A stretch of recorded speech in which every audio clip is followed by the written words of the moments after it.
Important topic है effective nuclear charge, समझना है आपको।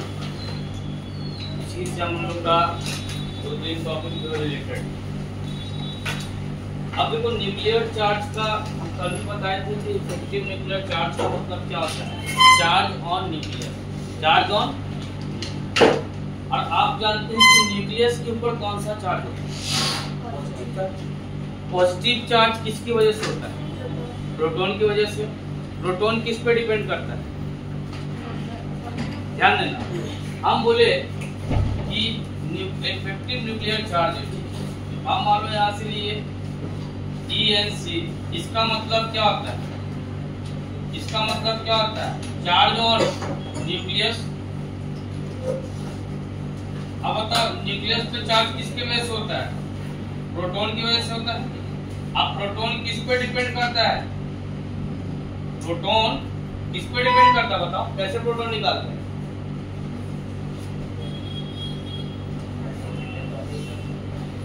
एटॉमिक नंबर, यानी कहने का सेंस है, कहने का सेंस है। तो ये बात यहाँ से आपको क्लियर है कि अगर Z इंक्रीज करेगा तो ENC भी इंक्रीज कर जाएगा। तो अब यही देखना कि कब Z, हम लोग दो बताए थे कि वेरिएशन दो चीज देखते हैं, एक पीरियड और एक कहाँ देते हैं। तो हमको पता है कि इफेक्टिव न्यूक्लियर चार्ज होता है, किसको कहते हैं, चार्ज ऑन न्यूक्लियस। और किसके वजह से होता है, प्रोटॉन की वजह से। और प्रोटॉन किस पर डिपेंड करता है, Z पे, यानी कि जितना एटॉमिक नंबर बढ़ेगा उतना ही न्यूक्लियस के ऊपर चार्ज भी क्या हो जाएगा, बढ़ जाएगा। लेकिन अब यहाँ पे हम लोग समझते हैं थोड़ा सा, ये मान लीजिए बीच में प्रोटॉन है, न्यूक्लियस है यहाँ पे, इसके बाहर कई सारा सेल है।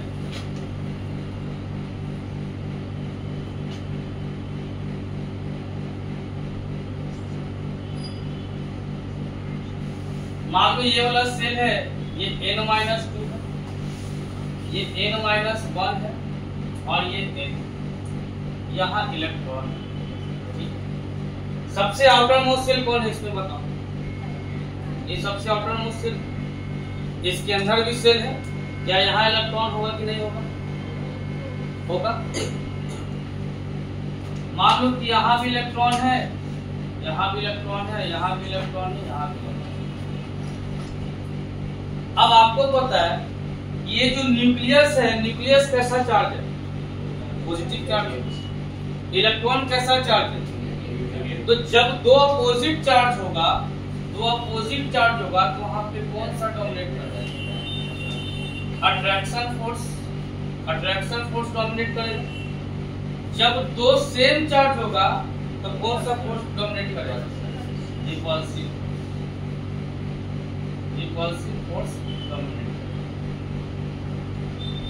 तो यहाँ पे क्या हो रहा है कि ये जो न्यूक्लियस है इस इलेक्ट्रॉन को अपने तरफ खींचना चाह रहा है। न्यूक्लियस क्या करेगा, इलेक्ट्रॉन को अपने तरफ अट्रैक्ट करेगा। क्यों अट्रैक्ट करेगा, क्योंकि इसके ऊपर कौन सा चार्ज है, पॉजिटिव चार्ज। लेकिन यहाँ जो इलेक्ट्रॉन बैठा हुआ है और यहाँ जो इलेक्ट्रॉन बैठा हुआ है, इसका और इसका नेचर कैसा है बताओ, ये दोनों का नेचर कैसा है। इस इलेक्ट्रॉन पे कैसा चार्ज होगा, इसमें कैसा चार्ज होगा, नेगेटिव चार्ज होगा। तो जब सेम चार्ज है तो ये इलेक्ट्रॉन इसको क्या करेगा, यहाँ पे F पे डोमिनेट करेगा, बताओ। यहाँ पे ये भी इसको क्या करेगा, यहाँ पे भी क्या डोमिनेट करेगा, F रिपेल। यहां से भी क्या डोमिनेट करेगा, F रिपेल। F रिपेल मतलब क्या हो गया, फोर्स ऑफ रिपल्शन। ये सब मिलकर तो उसको अंदर आने नहीं देगा। ये चाह रहा है कि इसको हम अंदर जाए, लेकिन जो अंदर वाला इलेक्ट्रॉन इसको आने नहीं देगा, क्योंकि ये नहीं चाह रहा है कि ये अंदर आए, क्योंकि स्पेस के बीच में कौन सा फोर्स डोमिनेट करेगा, रिपल्सिव फोर्स। लेकिन यहाँ कौन सा फोर्स डोमिनेट किया,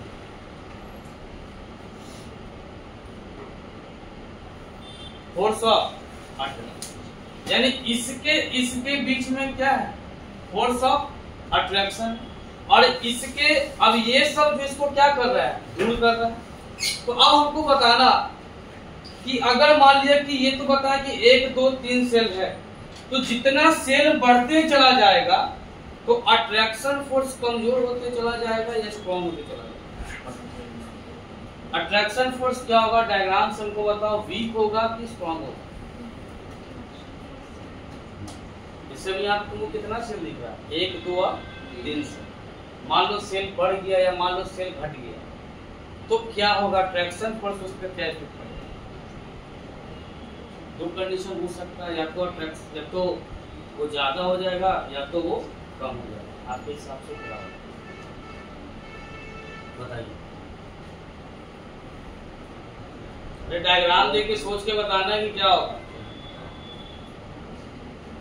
अगर ये सेल कम होगा तो इलेक्ट्रॉन की दूरी जो, जैसे यहाँ पे एक सेल है, 2 लोग मिलकर रिपेल कर रहा है, 2 लोग मिलकर पुश कर रहा है, तो इसके करीब नहीं आने जा रहा तो और दूर इसको भेज रहा है, यहाँ पे अट्रैक्शन क्या होगा, कम।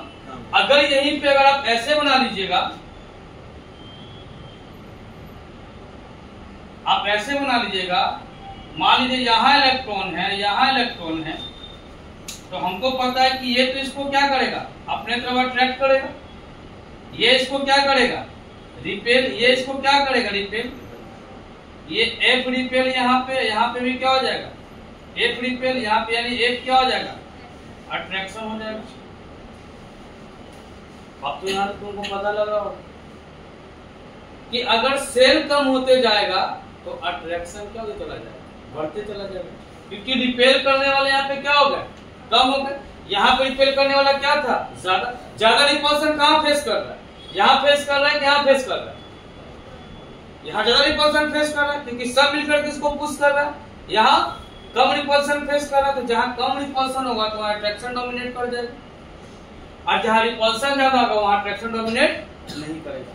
तो अगर नंबर ऑफ सेल बढ़ता है तो इलेक्ट्रॉन के बीच में अट्रैक्शन क्या हो जाता है, कम हो जाता है। क्या हो जाता है, कम हो जाता है। ये जो अंदर का चीज है ना, ये शील्डिंग का काम कर रहा है। किसका काम कर रहा है, शील्डिंग का। शील्डिंग मतलब समझते हो, शील्ड क्या, शील्ड नहीं समझते हो, चला रहा शील्ड का, राजा महाराजा लोग को देखते हैं पूरा कवच पहने रहता है। कवच क्या होता है, शील्ड ना होता है। वो चाहता है कि वही चीज, शील्ड का मतलब क्या होता है, वो कवच जिसको कहते हैं। तो यही दोनों ने इसको प्रोटेक्ट कर, इस न्यूक्लियस को क्या कर, इसको आने से रोक रहा है। यानी ये दोनों जो क्या कर रहा है, इस न्यूक्लियस को, इसको यहाँ से आने को रोक रहा है, इस इलेक्ट्रॉन को इसके पास आने के लिए कौन रोक रहा है, ये दोनों वाला सेल रोक रहा है। ये इलेक्ट्रॉन यहाँ है, ये यहाँ पे न्यूक्लियस है, ये यहाँ आना चाह रहा है, इसको रोक कौन रहा है, ये बताओ। ये दोनों रोक रहा है, यानी ये दोनों इसको क्या कर रहा है, प्रोटेक्ट कर रहा है, रोक रहा है। यानी किसका काम कर रहा है, शील्ड का। किसका काम कर रहा है, शील्ड। इसी के आगे टॉपिक निकल के आता है शील्डिंग इफेक्ट। क्या आता है, अब शील्डिंग इफेक्ट बड़ा अलग कंसेप्ट है, इसको समझिएगा कि शील्डिंग का मतलब क्या होता है। आप देखिए, कभी भी कोई सेलिब्रिटी आता है तो उसके अराउंड क्या बनता है, कभी मान लो कि कोई सेलिब्रिटी आता है, ठीक है, अब कोई भी सेलिब्रिटी आता है तो देखिएगा कि मान लो यहाँ पे कोई सेलिब्रिटी है तो इसके अराउंड बहुत सारा इस तरह से करते कि सिक्योरिटी वाला अपने घेरा बनाता नहीं बना। जब तुम हो, मान लो कि यहाँ कोई देश का कोई प्रधानमंत्री है, तुम डायरेक्ट जाके यहाँ मिल लेगा, मिल सकते हो, नहीं मिल सकते। कारण ये लेयर में सिक्योरिटी है, ये सिक्योरिटी इसको क्या कर रहा है, प्रोटेक्ट कर रहा है। ये सिक्योरिटी इसको क्या कर रहा है, प्रोटेक्ट कर रहा है। अगर ये सिक्योरिटी नहीं होता तो तुमको डायरेक्ट चले जाते, कोई रुकता क्या जाने से, नहीं रुकता। लेकिन सिक्योरिटी है तो आप डायरेक्ट जाकर के नहीं मिल सकते। यानी ये सिक्योरिटी जो इसको क्या कर रहा है, शील्ड कर रहा है, प्रोटेक्ट कर रहा है। अब डिपेंड करता है कि प्रोटेक्शन कैसा है, शील्डिंग कैसा है। अगर शील्डिंग कमजोर है कि हल्का सा पब्लिक धक्का मारा तो तार के अंदर चला तो प्रोटेक्शन बेकार हो जाएगा। तो शील्डिंग होता है, किसी का शील्डिंग स्ट्रॉन्ग होता है, किसी का शील्डिंग वीक होता है। ऐसे सब लोग, किसी का जो प्रोटेक्शन होता है बहुत ज्यादा तगड़ा होता है, किसी का प्रोटेक्शन ऐसा ही होता है। देखिए करते हुए नेता लोग का, अब जैसे देश का प्रधानमंत्री का प्रोटेक्शन देखो कैसा रहता है। पटना भी तो कई बार विजिट किया, आसपास भटक पाओगे, नहीं भटक पाओगे। एक कोई आम नेता चल रहा है तो बस तुम उसके पास भी चल जाओ। तो ये डिपेंड करता है प्रोटेक्शन पे। अब ये जो शील्डिंग हो गया, यही चीज बताइए, हम आपको बताते हैं। शील्डिंग बड़ा एक इम्पोर्टेंट रोल होता है। इसमें से कई सारा बच्चा जो बाहर से आया यहाँ पढ़ने के लिए, ये मान लो ये उसका घर है, ये उसका घर है, ठीक है, जहाँ ये रह रहा, जहाँ से वो आया, ये उसका हाउस है, और ये वो लड़का हो गया, ये स्टूडेंट, ये हाउस इसका है, ये स्टूडेंट यहाँ पढ़ने आया। उस स्टूडेंट और हाउस के बीच में कई सारा फासला। अब मान लो ये घर है और यहाँ स्टूडेंट है, ये घर है, यहाँ स्टूडेंट है। कोई बच्चा यहाँ से आ रहा है कोचिंग पढ़ने के लिए, और कोई बच्चा यहाँ से आ रहा है। बताओ सबसे ज्यादा अट्रैक्शन कहाँ हो? यानी पेरेंट्स के कांटेक्ट में कौन है? क्या ये बच्चा पेरेंट्स के कांटेक्ट में है?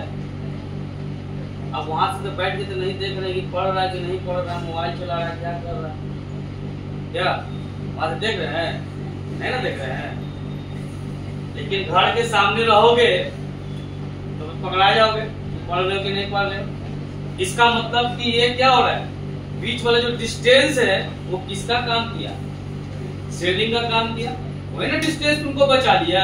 अगर वो डिस्टेंस नहीं रहता तो बस थे, तुरंत पता चल जाता, बोलता पढ़ रहा है, देख लेती मम्मी को, पता लगा कि पढ़ रहा है कि नहीं पढ़ रहा। तो इसका मतलब कि जो डिस्टेंस यहाँ पे किसका काम कर रहा है? शील्डिंग का। अब ये बच्चा जो बाहर से आया, जैसे कई बार बाहर में लोग कोटा वोटा पढ़ते हैं, या कोई पटना भी पढ़ रहा है। अब ये बच्चा पढ़ रहा है कि घूम रहा है, क्या कर रहा है, गार्जियन देखने आ रहा है कि पढ़ रहा है। हॉस्टल का एक नियम होता है, लड़का लोग के केस में तो जो रूम लेकर आता है उसका कोई नियम ही नहीं रहता, जब मन तब निकल जाएगा, जब मन तब नहीं घूमे चल जाएगा, होता ना है। हॉस्टल वाला में कई बार तो रूल भी बनता है। अब बेचारा पापा बोल के कहा हो जी, पापा भी रखिए ना असाइनमेंट सॉल्व कर रहा है, तो मत दिखेगा चाय की दुकान। ये किसके कारण हुआ? डिस्टेंस है, ये शील्डिंग के कारण हुआ। और अगर ये डिस्टेंस नहीं हो पाता तो बहाना कर पाता, नहीं कर पाता है। ये बहुत फैक्ट बात है कि कई लोग जब बाहर से यहाँ पढ़ने के लिए आता है, तो गार्जियन से जितना ज्यादा डिस्टेंस बढ़ेगा उतना ज्यादा अट्रैक्शन क्या हो जाएगा? कम हो जाएगा, कम होगा ना। और जितना करीब रहोगे तो अट्रैक्शन कम होने वाला है। अब बोले कि हम जा रहे हैं, चलो 10 बजे रात को आते हैं चाय पी के घर से, जब पी आप आओगे इतना चाय तो घर पी लेगा, इसका आपको कल्पना भी नहीं किया, समझ गया। लेकिन यही बाहर रूम लेके आ रहा है तो पिएगा कि नहीं पिएगा? चलिए बेचारा बोला था रूम बदल रहा है, तो महीने रूम बदलते रहता है, तो बदलता नहीं बदलता। एक कहानी निकल के आया, यही चीज है। तो शील्डिंग का मतलब जो आपका है प्रोटेक्शन। डिस्टेंस बढ़ेगा, डिस्टेंस बढ़ते चला जाएगा तो शील्डिंग का चला जाएगा, शील्डिंग और बढ़ते चला जाएगा, और दूरी बढ़ते चला जाएगा ना। तो अभी हम लोग को वहां नहीं जाना, अट्रैक्शन देख रहे हैं। डिस्टेंस बढ़ा, अट्रैक्शन कम हो गया, डिस्टेंस कमा, अट्रैक्शन ज्यादा हो गया। तो हम इस केस में ये इलेक्ट्रॉन में ज्यादा रिपल्सन कौन फेस किया? ये फेस किया कि ये फेस किया? ये रिपल्सन ज्यादा फेस किया, ये रिपल्सन कम फेस किया। यहाँ अट्रैक्शन कम होगा, यहाँ अट्रैक्शन। तो बताओ कौन सा एटम का साइज छोटा होने लगेगा? इसको अपनी तरफ खींचेगा, इस एटम का साइज कम लगेगा, छोटा। इस एटम का साइज तो छोटा नहीं होगा, क्योंकि इसको क्या कर रहा है? रिपेल कर रहा है। यानी कि अगर जब नंबर ऑफ सेल बढ़ता है, तो बताइए फोर्स ऑफ अट्रैक्शन बढ़ेगा कि घट जाएगा? फोर्स ऑफ अट्रैक्शन बढ़ जाएगा, घट जाएगा। बढ़ कौन जाएगा? रिपल्सन बढ़ जाएगा। क्या बन जाएगा? तो डायग्राम बनाइए, इसको लिखा, ये डायग्राम बनाइए ऊपर वाला, इधर का नहीं बनाओगे, बस वो डायग्राम बनाओ।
गया, लिखिए effective nuclear charge, effective nuclear charge bracket में लिखना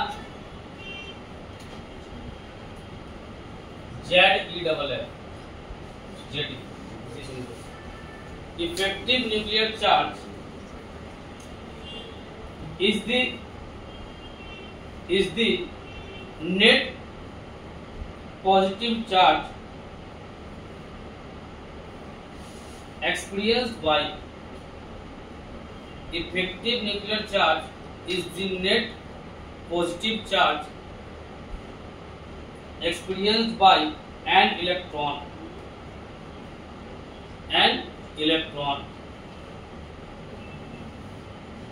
in a multi-electron atom, in a effective nuclear charge is the effective nuclear charge is the net positive charge, is the net positive charge experienced by an electron in a multi-electron atom, in a multi-electron atom which is less than the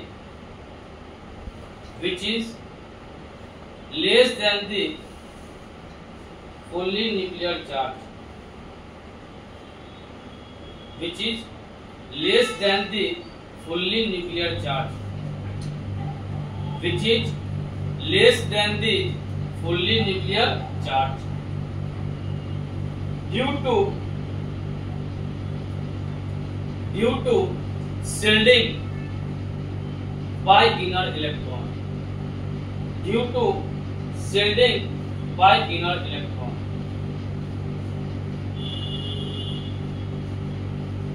ठीक है, Z effective निकालने का formula वो अभी नहीं, हम लोग को उसको केमिकल बॉन्डिंग में सीखना होता है, लेकिन फॉर्मूला जाना Z minus sigma, Z minus sigma. Z यहाँ पे क्या बता रहा है, चार्ज ऑन न्यूक्लियस बता रहा है, चार्ज ऑन न्यूक्लियस भाई एटॉमिक नंबर पे डिपेंड करता है।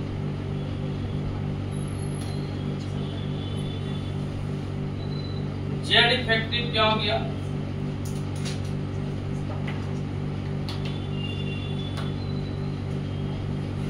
इफेक्टिव न्यूक्लियर चार्ज, और सिग्मा को कहते हैं स्क्रीनिंग कांस्टेंट,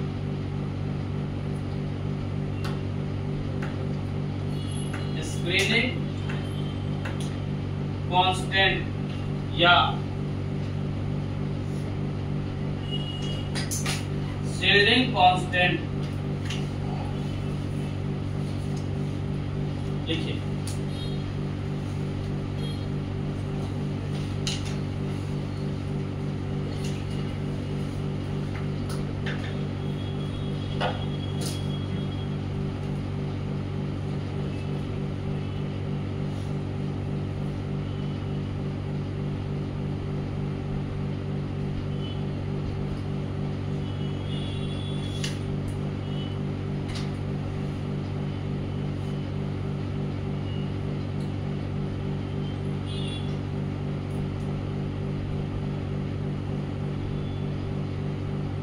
Yeah.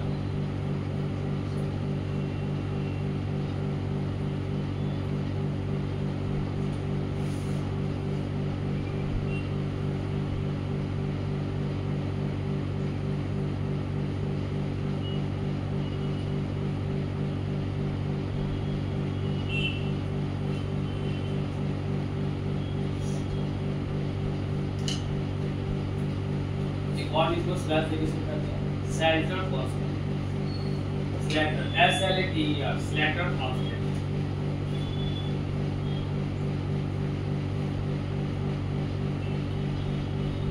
अब थोड़ा सा समझना है आप, स्लैटर कांस्टेंट समझिए।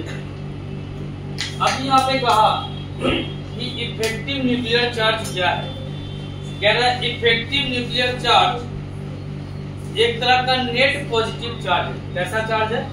Net positive charge. जो कौन एक्सपीरियंस कर रहा है? इलेक्ट्रॉन। कौन एक्सपीरियंस कर रहा है? अब बताओ इसमें से कौन सा electron net positive charge experience कर रहा है? इस डायग्राम में ध्यान दो, इस डायग्राम में नेट पॉजिटिव चार्ज कौन एक्सपीरियंस कर रहा है? ये डोम इस पे ये एक्सपीरियंस कर रहा है। ये क्या एक्सपीरियंस कर रहा है? ये एक्सपीरियंस क्या कर रहा है? Net positive charge. तो अब ये कह रहा है कि इसका जो नेट पॉजिटिव चार्ज एक्सपीरियंस कर रहा है, लेकिन इसका जो नेट पॉजिटिव चार्ज होगा, ये जो फुल्ली न्यूक्लियर चार्ज है, इससे ज्यादा एक्सपीरियंस करेगा कि कम एक्सपीरियंस करेगा? आपको समझना। ये इस पे डोमिनेट किया फोर्स ऑफ अट्रैक्शन, तो जब इसके ऊपर खींचेगा अपने तरफ, इसके ऊपर पॉजिटिव चार्ज डोमिनेट करेगा। ये कैसे एक्सपीरियंस किया कि इसके ऊपर पॉजिटिव चार्ज क्या कर रहा है? डोमिनेट कर रहा है। तो सवाल ये पूछ रहा है आपसे कि बताइए कि यहाँ जो आपको ये पूरा पॉजिटिव चार्ज दिख रहा है, फुल्ली पॉजिटिव चार्ज दिख रहा है, तो क्या इस पॉजिटिव चार्ज से और ये जो पॉजिटिव चार्ज एक्सपीरियंस कर रहा है ज्यादा होगा कि कम होगा? ज्यादा होगा। क्यों? मेरा सवाल क्या था? सवाल समझे नहीं, बस आंसर दे। हम दो कहानी कह रहे हैं। ये न्यूक्लियस है, ये पूरी तरीके से क्या है? फुल्ली पॉजिटिव चार्ज है। बोलो हाँ या ना? ये फुल्ली पॉजिटिव चार्ज है। इस इलेक्ट्रॉन पे पॉजिटिव चार्ज एक्सपीरियंस कर रहा तब ना अट्रैक्शन हो रहा है। अगर निगेटिव चार्ज एक्सपीरियंस करता तो क्या होता? अगर ये इलेक्ट्रॉन निगेटिव चार्ज एक्सपीरियंस करता तो क्या होता? रिपल्सन। ये न्यूक्लियस की वजह से इसके ऊपर कौन सा चार्ज डोमिनेट करता है? Positive charge. तो जब नेट पॉजिटिव चार्ज ये डोमिनेट कर रहा है इसके ऊपर, ये एक्सपीरियंस कर रहा है पॉजिटिव चार्ज, तो यही सवाल है, ये जो नेट पॉजिटिव चार्ज जो ये एक्सपीरियंस कर रहा है, क्या ये फुल्ली पॉजिटिव चार्ज से ज्यादा होगा कि कम? नेट पॉजिटिव चार्ज एक्सपीरियंस कर रहा है, ये फुल्ली पॉजिटिव चार्ज से ज्यादा होगा कि कम होगा? क्या होगा? कम होगा। कारण कम क्यों हो रहा है? हम मेंशन भी करें इस बात को। वो कम होने का रीजन है कि बीच में ये वो बैठा हुआ इनर इलेक्ट्रॉन, बीच में जो बैठा हुआ है ये इनर इलेक्ट्रॉन, ये इनर इलेक्ट्रॉन की वजह से ये जो नेट पॉजिटिव चार्ज एक्सपीरियंस कर रहा है, ये फुल्ली पॉजिटिव चार्ज से कम कर रहा है। कारण ये इसको क्या कर रहा है? प्रोटेक्ट कर रहा है, शील्डिंग का काम कर रहा है। लास्ट का लाइन पढ़िए तो पैरागैनिक वाला मल्टी इलेक्ट्रॉन एटम के बाद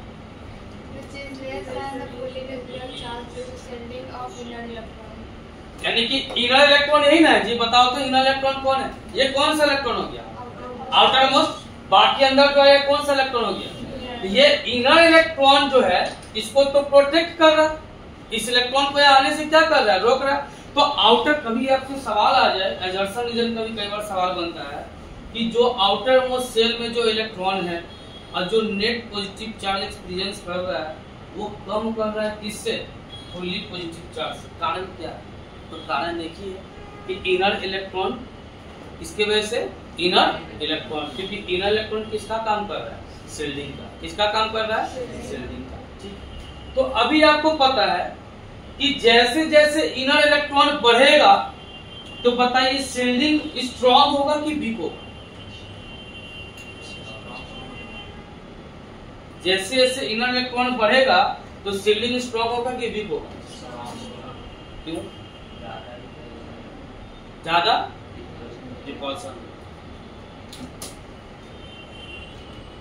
मान लो इस कोचिंग से एक लड़की यहाँ खड़ी और एक लड़की यहाँ खड़ी। इस लड़की को यहाँ पे मान लो 10 लोग मिलकर प्रोटेक्ट कर, और इस लड़की को यहाँ पे 20 लोग मिलकर प्रोटेक्ट कर। ज्यादा कंफर्टेबल कहाँ? क्योंकि यहाँ प्रोटेक्शन, ये शील्डिंग स्ट्रॉन्ग, ये शील्डिंग। एक लड़की यहाँ पे है जिसको 5 लोग मिलकर, एक लड़की यहाँ है जिसको मिलकर 2 को कर, भाई वो लड़की यहाँ किसी को प्रोटेक्ट नहीं, तो बाद में कहानी में नहीं आएगी, कहानी से बाहर चले गए। तो इसका मतलब यहाँ कितना लोग बोले थे, यहाँ 5 बोले थे ना, और यहाँ कितना बोले थे 2।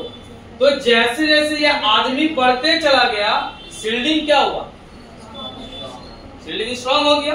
तो जैसे जैसे इनर इलेक्ट्रॉन बढ़ते चला जाएगा तो शील्डिंग में क्या चला जाएगा, और जैसे जैसे शील्डिंग स्ट्रॉन्ग होगा अट्रैक्शन वीक हो जाएगा, अट्रैक्शन क्या हो जाएगा। तो इसका मतलब एक पॉइंट बन रहा है कि number of electron in inner cell increases, then sigma also increases। क्या ये बात सही है कि गलत है? अगर number of electron inner shell में बढ़ेगा तो सिग्मा भी बढ़ जाएगा। सिग्मा क्या है, सिग्मा क्या लिखा है, शील्डिंग कांस्टेंट या यही चीज है। अंदर जब इलेक्ट्रॉन पड़ेगा तो सिग्मा भी क्या हो जाएगा, बढ़ जाएगा। अंदर का जब इलेक्ट्रॉन कमेगा तो सिग्मा भी क्या हो जाएगा, यानी शील्ड कमजोर हो जाएगा। शील्ड क्या हो जाएगा, कमजोर। इलेक्ट्रॉन बढ़ेगा शील्ड क्या हो गया, स्ट्रॉन्ग। इलेक्ट्रॉन घटेगा शील्ड क्या हो जाएगा। बात समझ गया, उसको नोट कीजिए।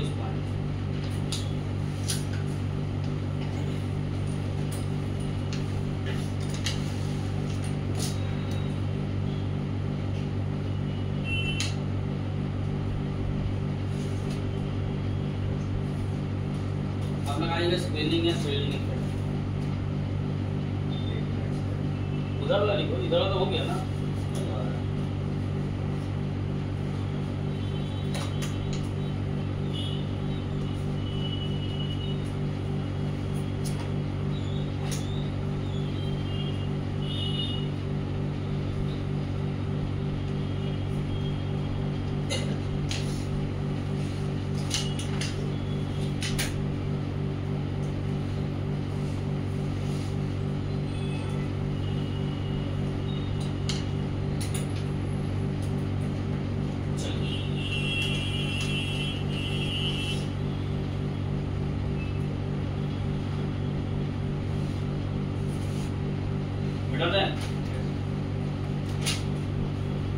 इफेक्टिव न्यूक्लियर चार्ज क्या होता है, ये बात समझे कि नहीं समझे। क्या होता है इफेक्टिव न्यूक्लियर चार्ज, बताओ तब आगे बढ़े। ये बहुत इंपॉर्टेंट टॉपिक का नोट करो, बताइए क्या है। अब आप अपने लैंग्वेज में बताइए क्या है, आप क्या समझे इफेक्टिव न्यूक्लियर चार्ज क्या होता है।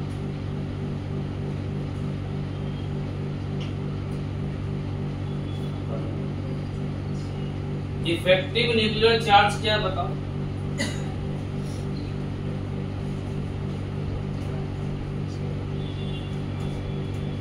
इधर से गर्ल्स में से बताओ।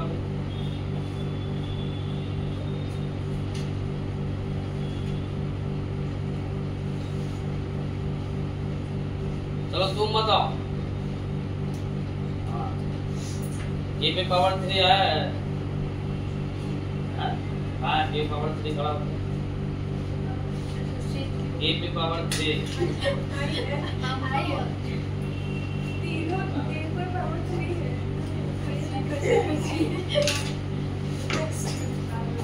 यही है कि पावर 3 कल खाएगा। हमसे पूछना, किससे पूछ रहे हैं? बताओ ना, तीनों से बारी बारी।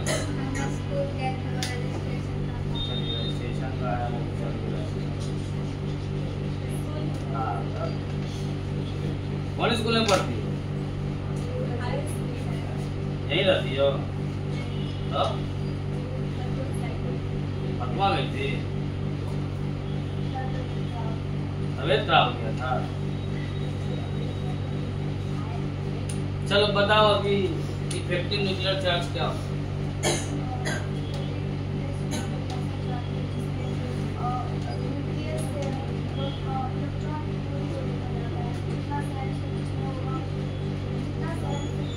एक शब्दों में कहा जाए कि इफेक्टिव न्यूक्लियर चार्ज क्या था, क्या करें?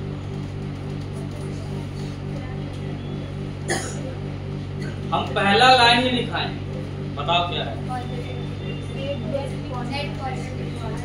Net positive charge experience by an electron. Net positive charge experience. अरे इफेक्ट का मतलब क्या होता है? इफेक्ट नहीं जानते हो? इफेक्ट का मतलब क्या होता है? प्रभाव जानते ना हो? अब मान लो कि यहाँ पे अगर आग जल रहा होगा तो उसका इफेक्ट तुम पे पड़ेगा। क्या पड़ेगा?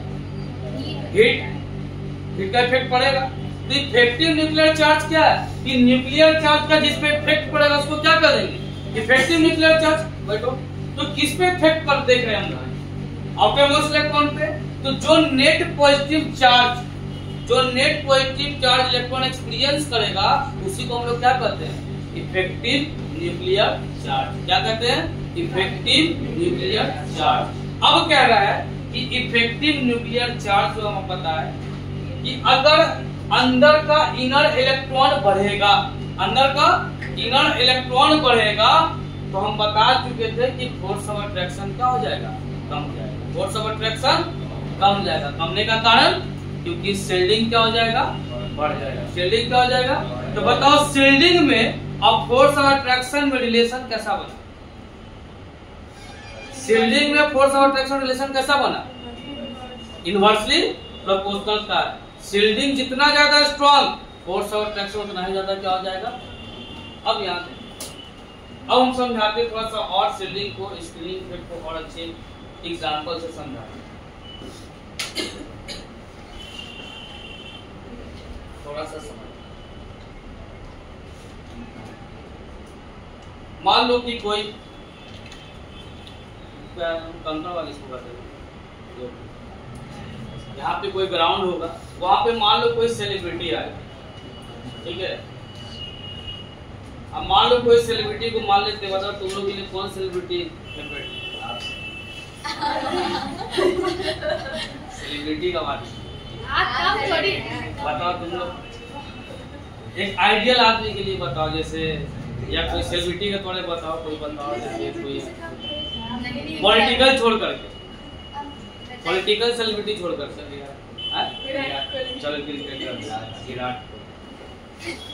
मान लो विराट कोहली आया और इसको इस ग्राउंड में आने का टाइम दिया हुआ है, ये यहाँ पे आने वाला है 11:30 बजे। कितना बजे आने वाला है? 11:30 बजे विराट कोहली आने चाहिए। तुम लोग को मैसेज मिला हुआ कि 11:30 बजे आने वाला, न्यूज़। अब तुमको लगा कि नहीं भाई जाके मौका है, मिलना चाहते हैं। तुम यहाँ कोचिंग में हो, कहाँ हो तुम? कोचिंग से छुट्टी हुआ तुम्हारा मान लो 11:40 मिनट। 11:40 मिनट। ये ग्राउंड में आया हुआ, ये ग्राउंड में है, ये ग्राउंड विराट कोहली आया हुआ, बीच में इस तरफ से यहाँ पे है। अब तुम यहाँ से यहाँ तक की दूरी है, तुम यहाँ से दौड़ते भागते हफ्ते यहाँ पहुंच रहे हो, ठीक है। तुमको पहुंचते यहाँ पे तुमको बच गया मान लो 12:10 मिनट। 12:10। जब जाओगे तो क्या होगा? तुम गया सीधा जाके विराट कोहली पास चल जाएगा। इसका मतलब कि ऐसे पूरा इसके अराउंड क्या हो गया होगा? घेरा बन गया होगा कि नहीं बन गया होगा? पूरा आदमी इसको घेर लिया होगा देखने के लिए। तो तू जितना लेट पहुंचेगा तो कहीं ठेला पे चढ़ेगा, कहीं किसी के मकान पे चढ़ेगा, कहीं किसी के छज्जा पे चढ़ेगा, कहीं से करके देख ले। होता है कि नहीं होता है? इसका मतलब कि आप जितना लेट से पहुंचे, यानी आप बताओ अब तुम यहाँ हो और इतने लोग इसको मिल गया, क्या इसका तुमसे कोई अट्रैक्शन होगा क्या? ये तुमको देख पाएगा क्या? क्या ये तुम्हारी बात को सुन पाएगा? लेकिन इमेजिनेशन करो कि तुम यहाँ खड़ा, अगर इमेजिनेशन करो कि तुम यहाँ खड़ा हो तो फिर अट्रैक्शन तो 100% होगा। अट्रैक्शन तो 100% हो गया ना। अब जो बात बोलोगे डायरेक्ट यहाँ पहुंच जाएगा, या ये जो बोलेगा तुम्हारे तक डायरेक्ट पहुंच जाएगा। लेकिन यहाँ से चिल्लाते रहोगे पहुंचेगा क्या? नहीं पहुंचेगा। कारण क्या है? ये जो बीच में इतना लोग आ गया, ये क्या हो गया? शील्डिंग का काम। क्या काम कर दिया? तो आई होप हमको लग रहा है कि आप शील्डिंग बहुत अच्छे से समझोगे कि शील्डिंग है। तो शील्डिंग होता क्या है कि जो आउटर मोस्ट इलेक्ट्रॉन होता है और जो न्यूक्लियस होता है, इसके बीच का जो अट्रैक्शन होता है उसको बीच से रोकने का काम कौन करता है? इनर इलेक्ट्रॉन करता है। कौन करता है? इनर इलेक्ट्रॉन करता है। और उसी इनर इलेक्ट्रॉन को हम लोग क्या करते हैं? शील्डिंग। क्या करते हैं? शील्डिंग। जैसे अभी हम इस क्लासरूम में हैं, इधर भी क्लासरूम है, तो अभी उस क्लासरूम का आवाज इस क्लासरूम में नहीं आ रहा है, उसके पीछे का रीजन कौन है? हम इधर से उधर नहीं देख पा रहे, उसके पीछे का रीजन कौन है? ये है। ये किसका काम कर रहा है? इसको तोड़ कर डालिए। अरे तोड़ कर डालेंगे, मुझे छोड़ो ना, पहले बताओ तोड़ कर डालेंगे तो क्या होगा? हाँ मत जाओ, यहाँ सोचो ना। अगर ये नहीं रहेगा तो सील्ड हुआ। उधर का बच्चा इधर, इधर का बच्चा उधर का आवाज इधर, इधर का आवाज उधर चल रहा बायोलॉजी, इधर चल रहा केमिस्ट्री, बायोलॉजी आएगा इधर, केमिस्ट्री जाएगा, करते मतलब सीढ़ी खत्म। बात समझ गए ना? सीढ़ी का मतलब क्या होता है? तो इनर इलेक्ट्रॉन जो होता है वो किसका काम करता है? सीढ़ी का काम करता है। किसका काम करता है? तो लिखेगा सेलिंग इफेक्ट या स्क्रीनिंग इफेक्ट। हेडिंग लगाइए, सेलिंग इफेक्ट या स्क्रीनिंग इफेक्ट, सेलिंग इफेक्ट या स्क्रीनिंग इफेक्ट, सेलिंग इफेक्ट या screening effect.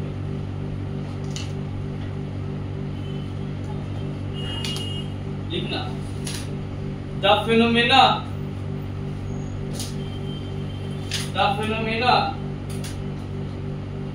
where inner electron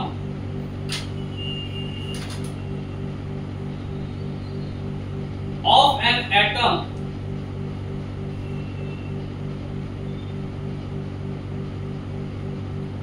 reduce the attractive force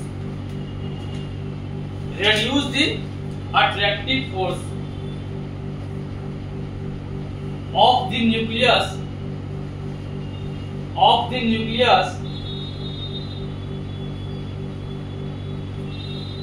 on. किस पे रिड्यूस करेगा? अट्रैक्टिव फोर्स न्यूक्लियस का किस पे रिड्यूस करेगा, किस पे कम करेगा? न्यूक्लियस का क्या होगा? On the outer most electron, on the outer most nucleus. क्या न्यूक्लियस पूरा पढ़ो ना।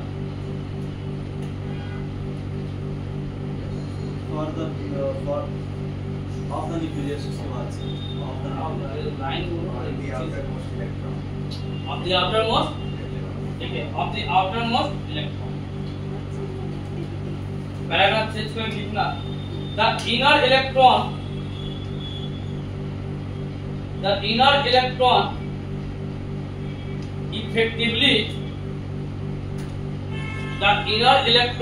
effectively इन्वर्टेड कॉमा के अंदर लिखना स्क्रीनिंग या और सील्ड, स्क्रीन और सील्ड, स्क्रीन और सील्ड, स्क्रीन और सील्ड बंद कर देना इन्वर्टेड, स्क्रीन और सील्ड। किसको सील्ड कर रहा है? स्क्रीन कर रहा है outer most electron, the outer most electron. Screen और सील्ड लगा दिए ना, इन्वर्टेड कॉमा करके लिखो the outer most electron from the fully nuclear charge, from the fully nuclear charge, from the fully nuclear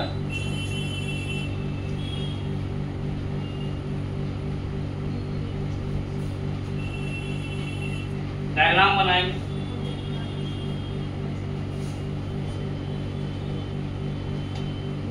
ये जो इलेक्ट्रॉन है, यहां ध्यान देना, ये इलेक्ट्रॉन कौन सा इलेक्ट्रॉन हो गया?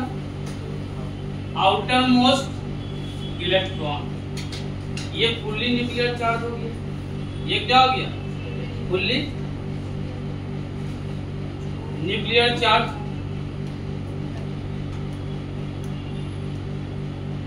तो जो फुल्ली न्यूक्लियर चार्ज है और ये जो आउटर मोस्ट इलेक्ट्रॉन है, इसका जो अट्रैक्शन को रिड्यूस कर रहा है, अट्रैक्शन को रिड्यूस कर रहा है, तो रिड्यूस करने वाला कौन है? यही तीन है, यही तीन है ना। अगर ये तीन ना होता तो बताओ क्या अट्रैक्शन रिड्यूस होता? Attraction reduce. तो मतलब कि ये तीन जो है, ये किसका काम कर रहा है? स्क्रीन या फिर किसका काम कर रहा है? सील्ड का। किसका काम कर रहा है? इसको हम लोग सिग्मा भी क्या कर सकते हैं? यही होता है क्या? सील्ड। यही होता है। अब इस पर लोग घेरा देखेंगे कि कौन सा सीलिंग कितना स्ट्रॉन्ग है। तो ये वो सब सील होता है 4 एस पी डी और कौन कितना बढ़िया सीलिंग करता है, कौन कितना खराब सीलिंग करता है।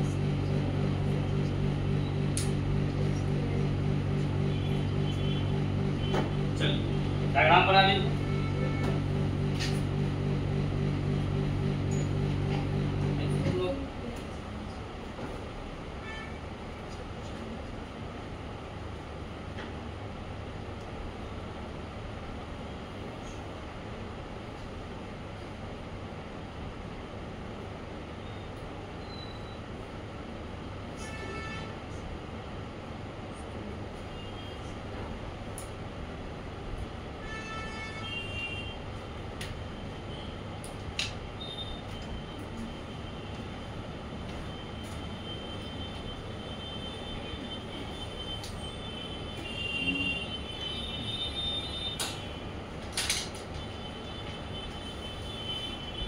इसी में छोटा सा टॉपिक लगाइएगा, पेनिट्रेशन इफेक्ट।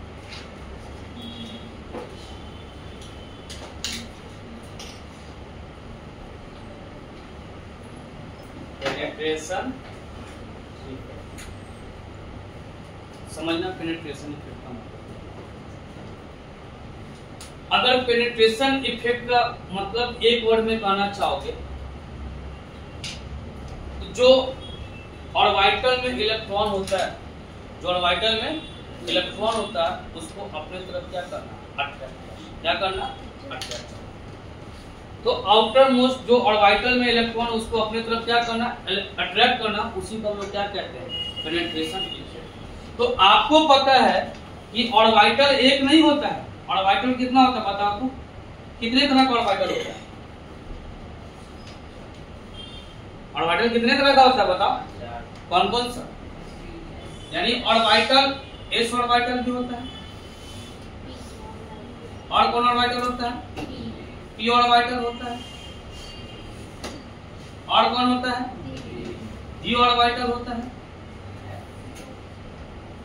और कौन होता है? F orbital. कौन कौन सा होता है? एस, पी, डी और एफ। तो पहले इसका डेफिनेशन लिखिए, पेनिट्रेशन का लिखिए। पेनिट्रेशन का, penetration effect means, penetration effect means ability of an orbital, ability of an orbital, ability of an orbital to attract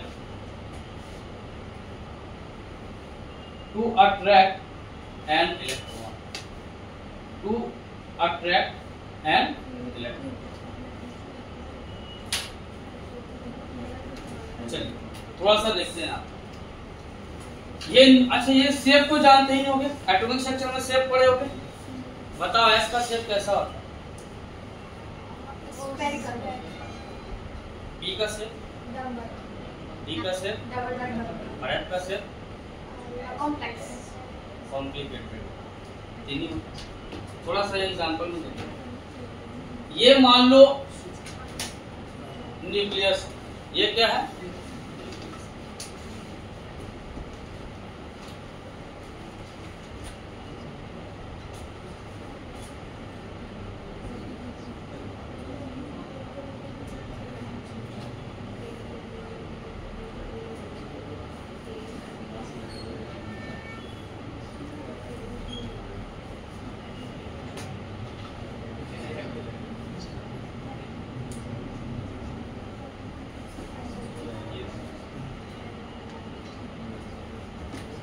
अब आपको पता है कि एस का सेल जो होता है वो सबसे छोटा होता है, ठीक है।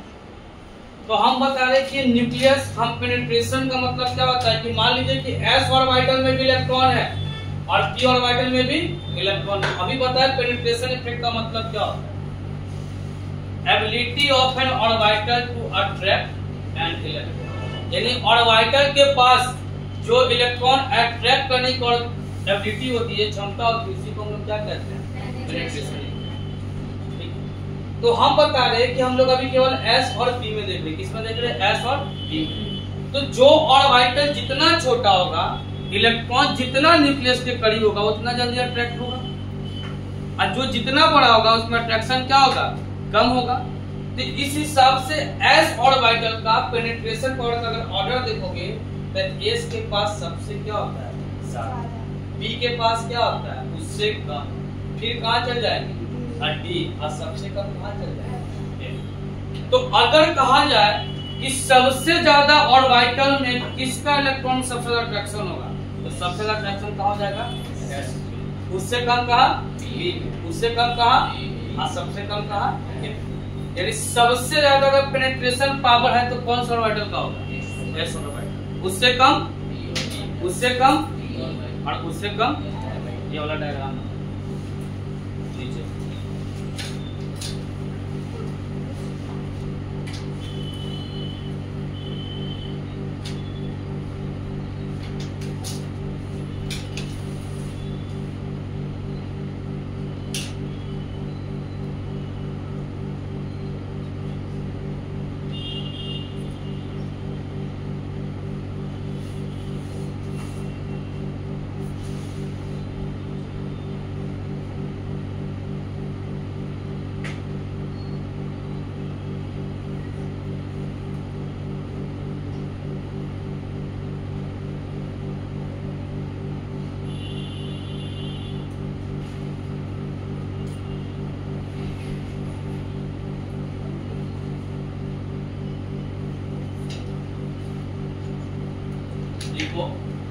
पॉइंट बना करके the penetration effect of s orbital, the penetration effect of s orbital is the maximum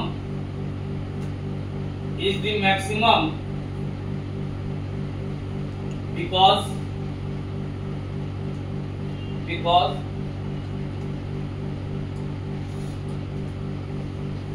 closer to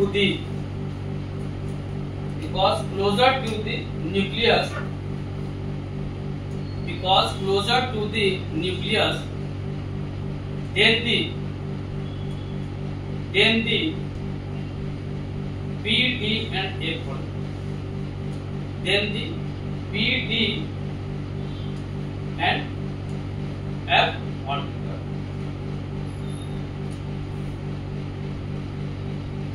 So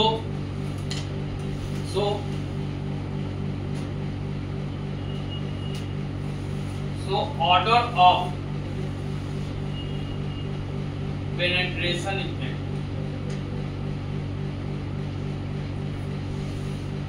सबसे ज्यादा NS, उसके बाद NP, उसके बाद ND और सबसे कम कहाँ हो जाएगा।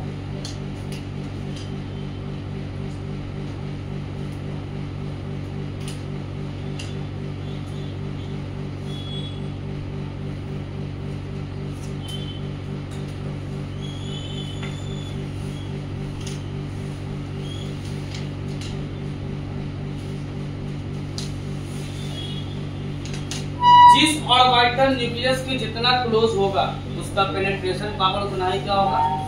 एग्जांपल के तौर पे यहाँ सोडियम का कॉन्फ़िगरेशन बताओ, 1s2 वाला, 1s2 3s, ये कौन सा से हो जाएगा, सेल, सब सेल। ये किस में हो जाएगा और ये किस में आ जाएगा, एम में। अब देखो सबसे करीब पहले कौन आया, के आ रहा है, यानी के अंदर कौन सा सेल आ रहा है, एस, कौन सा सेल आ रहा है, ये न्यूक्लियस के ज्यादा करीब है, ये न्यूक्लियस के ज्यादा करीब है। तो जो जितना क्लोजर होगा न्यूक्लियस के उसका पेनिट्रेशन पावर उतना ही क्या हो जाएगा, ज्यादा, उतना ही क्या हो जाएगा। जब ऑर्डर में देखा गया तो सबसे करीब कौन होता है, उससे डिस्टेंस पे कौन होता है, फिर क्या होता है, और फिर क्या होता है।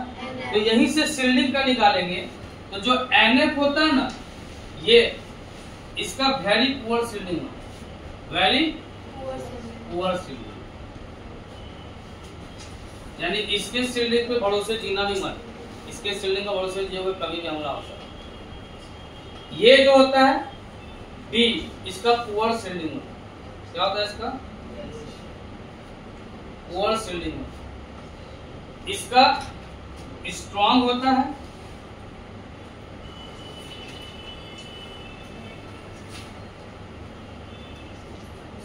और इसका वेरी स्ट्रॉन्ग।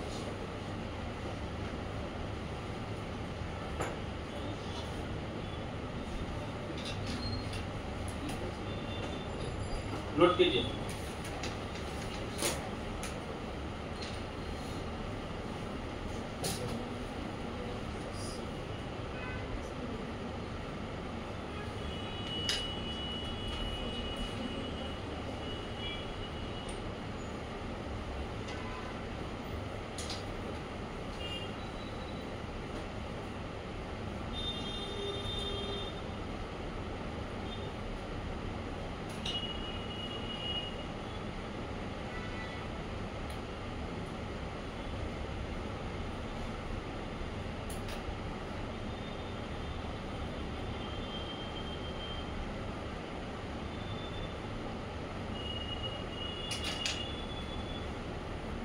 हो गया।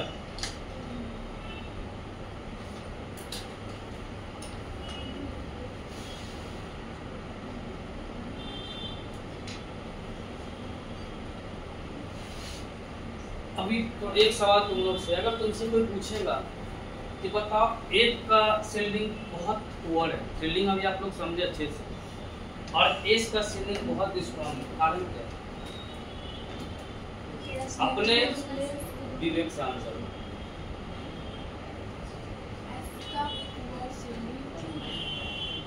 वेरी पुअर, पुअर भी नहीं है, वेरी पुअर। एक का शील्डिंग बहुत वेरी पुअर क्यों है बताइए? ज्यादा और कोई बताओ? सबसे ज्यादा, ठीक है, सबसे ज्यादा डिस्टेंस। और कोई रीजन? इधर से बताओ, तुम्ही से पूछे। हाँ,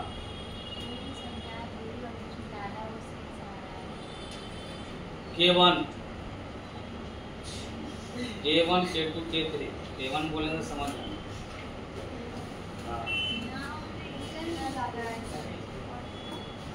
यानी अगर आप एक वाला सबसेल का जब कॉन्फ़िगरेशन लिखिएगा तो बीच में बहुत सारा इलेक्ट्रॉन चलाएगा।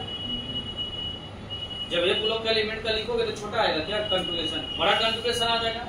उसके अंदर इनर इलेक्ट्रॉन बढ़ेगा कि नहीं बढ़ेगा? इनर इलेक्ट्रॉन बढ़ेगा कि नहीं बढ़ेगा? तो जब इनर इलेक्ट्रॉन बढ़ जाएगा तो हम आपको क्या बताए थे, शील्डिंग कैसा हो जाएगा? शील्डिंग कैसा हो जाएगा? जब इनर इलेक्ट्रॉन बढ़ेगा तो प्रोटेक्शन तो ज्यादा दे रहा है, प्रोटेक्शन तो क्या दे रहा है? ज्यादा दे रहा है। लेकिन फिर यहाँ से कह रहा है इसलिए डिस्टेंस पे नहीं जाना है कि अंदर में इनर इलेक्ट्रॉन, जब इनर इलेक्ट्रॉन बढ़ जाएगा तो शील्डिंग स्ट्रांग हो जाएगा ना, वो तो कमजोर क्या हो जाएगा? अट्रैक्शन। शील्डिंग पुअर क्यों है, हमारा सवाल ये है।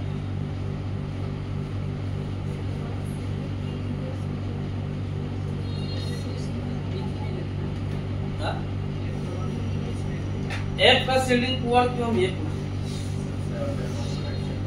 सबसे आफ्टर मोस्ट, क्योंकि अब ये ध्यान देना, अब समझना, थोड़ा सा दिमाग तुम लोग चला रहे हो। ये आदमी मान लो यहाँ पे है, इसको 4 लेयर का सिक्योरिटी मिला। कितने लेयर का मिला? 1 2 3 4 लेयर का सिक्योरिटी मिला। सबसे पहला हमला जो होगा कहाँ होगा? यहाँ आ जाएगा। सबसे पहला हमला कहाँ होगा? इस सिक्योरिटी का तो गारंटी नहीं है, टूट भी सकता है, जल्दी टूट जाएगा। उसके बाद यानी कि ये स्ट्रांग हो पाएगा क्या? जो होना होगा यही पे हमला होगा सबसे पहला वाला में। दूसरा वाला में आएंगे तो फिर इसको तोड़ के यहाँ तक पहुंच जाएगा, और यहाँ से तो गोली बारूद चलते रहेगा यहाँ, लेकिन तो ध्वस्त हो जाएगा। दूसरा लेयर का सिक्योरिटी है, ये थोड़ा सा और कमजोर होगा, लेकिन यहाँ तक पहुंचते पहुंचते सब तो नीचे पूरे पहले से एक्टिव होगा, तो ये थोड़ा सा क्या हो जाएगा। यानी सबसे स्ट्रॉन्ग प्रोटेक्शन इसको कौन दे रहा है, और सबसे वीक प्रोटेक्शन कौन दे रहा है? ये जो प्रोटेक्शन दे रहा है, ये जो शील्ड कर रहा है, ये जो कवच है, ये कैसा है? ये कवच कैसा है?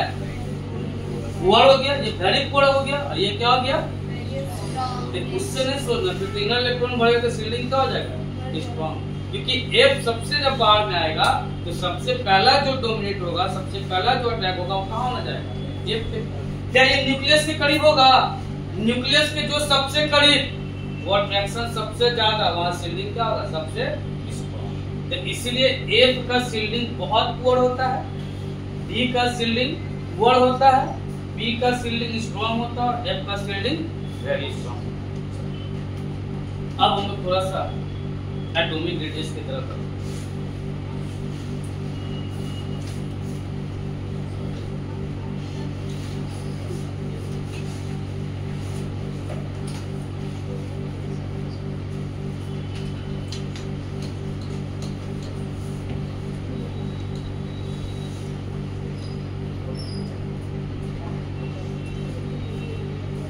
हम यहाँ पे सेकेंड पीरियड ले रहे हैं, सेकेंड पीरियड ले रहे हैं। एलिमेंट बताइए सेकेंड पीरियड में कौन कौन होगा? Lithium, beryllium, boron, carbon, nitrogen, oxygen, fluorine, neon. Oxygen, fluorine और नियोन। अब यहाँ पे आपको जेड इफेक्टिव निकालना है। क्या निकालना है? जेड इफेक्टिव निकालना है। इसका एटॉमिक नंबर कितना होगा? इसका, इसका, इसका, इसका, इसका, इसका, इसका। प्रोटॉन बताओ, सबसे ज्यादा प्रोटॉन कहाँ है? सबसे ज्यादा प्रोटॉन कहाँ है? नियोन के पास। शेर जब यहाँ कॉन्फ़िगरेशन लिखोगे, यहाँ पे कॉन्फ़िगरेशन 1 2 1, यहाँ, यहाँ, यहाँ, यहाँ, यहाँ, यहाँ पे 2 7, और यहाँ पे क्या नंबर ऑफ सेल बढ़ रहा है? नंबर ऑफ सेल बढ़ रहा है? नहीं, नंबर ऑफ सेल नहीं बढ़ रहा है। नंबर ऑफ प्रोटॉन बताइए तो। यहाँ प्रोटॉन कितना होगा? यहाँ, यहाँ, यहाँ, यहाँ, यहाँ, यहाँ, यहाँ। हम बताए थे जेड का रिलेशन किससे था? बी से था। अब बी का रिलेशन किससे था? अगर न्यूक्लियर का चार्ज बढ़ेगा तो अट्रैक्शन भी बढ़ेगा, अगर न्यूक्लियर का चार्ज कम रहेगा तो अट्रैक्शन भी क्या होगा? तो बताओ सबसे ज्यादा कौन अट्रैक्टिव फोर्स डोमिनेट करेगा? सबसे ज्यादा कौन डोमिनेट करेगा? किसका न्यूक्लियर चार्ज सबसे ज्यादा? इफेक्टिव न्यूक्लियर चार्ज की चर्चा नहीं की है। न्यूक्लियर चार्ज किसका सबसे ज्यादा है? कैसे पता लगा? प्रोटॉन, यहाँ प्रोटॉन कितना है? इसका न्यूक्लियर चार्ज सबसे ज्यादा है, फुली न्यूक्लियर चार्ज। इसका फुली न्यूक्लियर चार्ज क्या है? कम है। फुली न्यूक्लियर चार्ज आप समझ गए। इफेक्टिव न्यूक्लियर चार्ज आपको क्या बताए? इफेक्टिव न्यूक्लियर चार्ज आपको क्या बताए?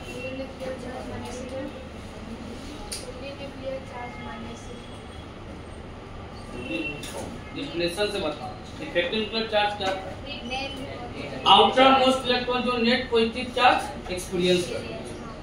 तो बताओ नेट पॉजिटिव चार्ज एक्सपीरियंस कर रहा होगा सबसे ज्यादा कौन कर रहा होगा? यहाँ वाला कर रहा होगा कि यहाँ वाला आउटर मोस्ट कर रहा होगा? कौन वाला? क्यों?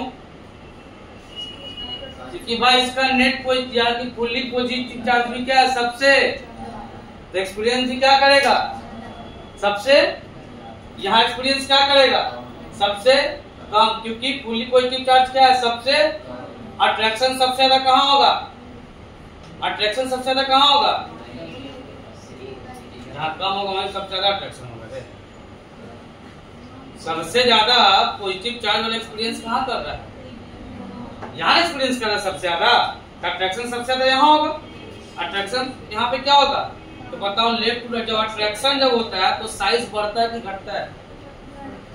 साइज क्या होता है? घटेगा ना। इसीलिए अलोंग द पीरियड जाते हैं तो एटम का साइज क्या हो जाता है? एटम का साइज क्या हो जाता है? तो इधर से इधर जाने पे न्यूक्लियर चार्ज इधर से इधर जाने पे क्या कर रहा है? इंक्रीज कर रहा है। क्या कर रहा है? न्यूक्लियर चार्ज इंक्रीज कर रहा है। तो बताओ सबसे इफेक्टिव न्यूक्लियर चार्ज कौन इफेक्ट कर रहा है? नियॉन। अट्रैक्शन इधर से जाने पे क्या हो जाएगा? बढ़ जाएगा। तो जब अट्रैक्शन बढ़ जाएगा तो साइज भी क्या हो जाएगा? घट जाएगा। इससे लेफ्ट टू राइट जाने पे एटम का साइज क्या होता है? घट जाता है। जब एटम का साइज घटता है उसका रेडियस भी क्या हो जाएगा? घट जाएगा। बनाइए इसको डायग्राम।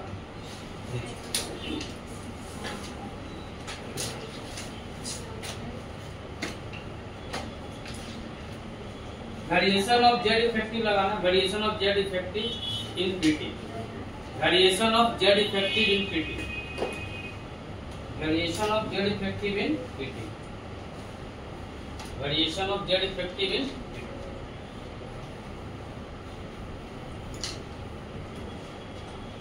पहला लगाना इन पीरियड।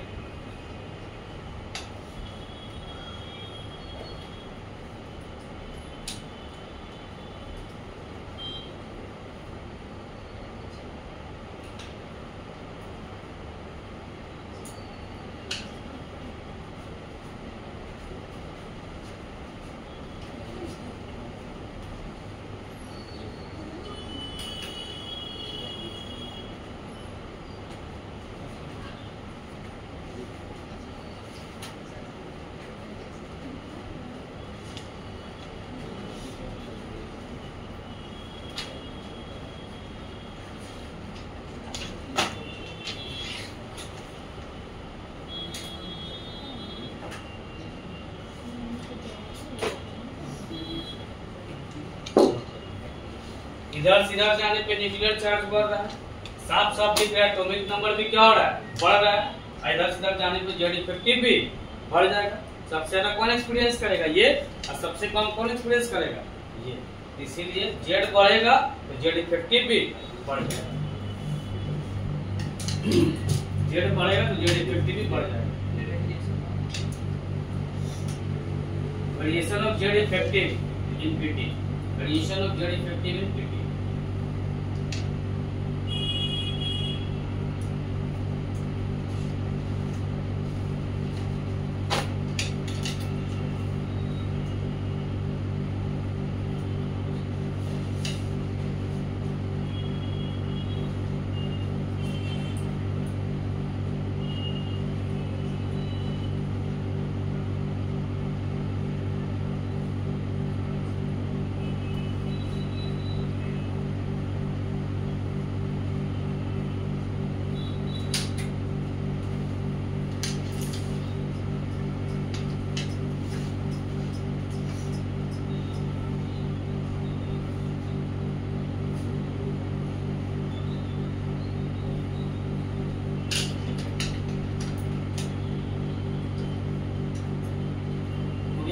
अगला लगाइए variation in group. Variation in group.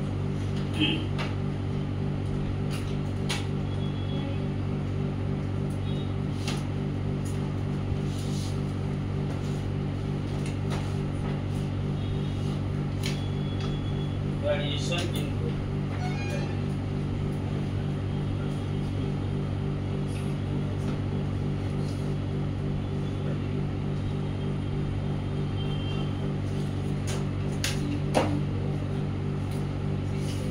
Variation in group में बताओ ग्रुप में कैसे आता है? ये हो गया टॉप और ये क्या हो गया? बॉटम।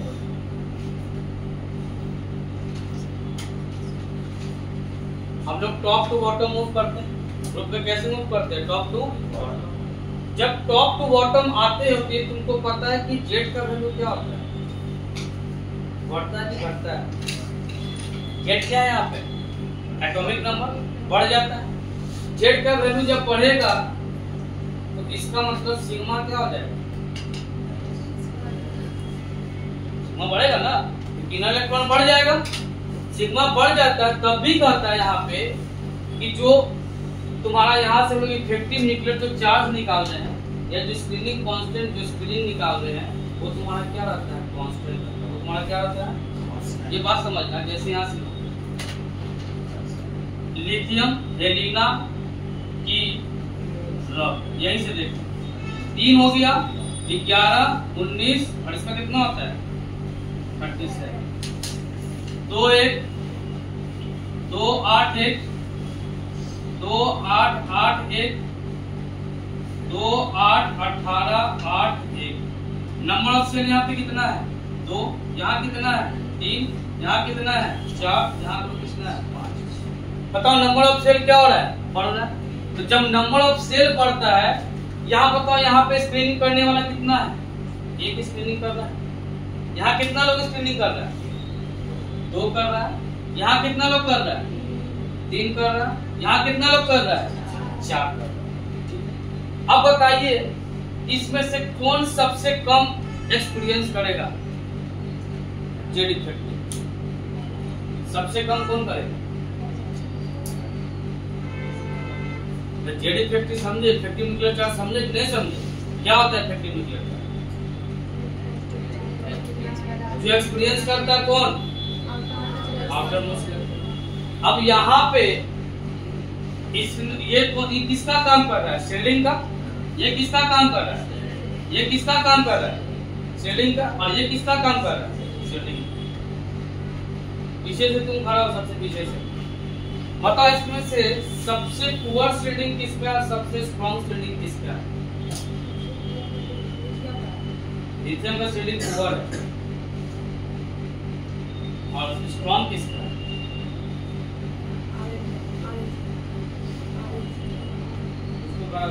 आरती कुमार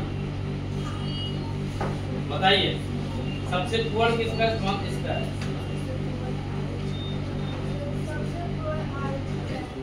सबसे पुअर आरबी का पुअर है, स्ट्रॉन्ग किसका है, लिथियम का स्ट्रॉन्ग। तुम बताओ, वो आंसर मिला ना, तुम बताओ जी K2।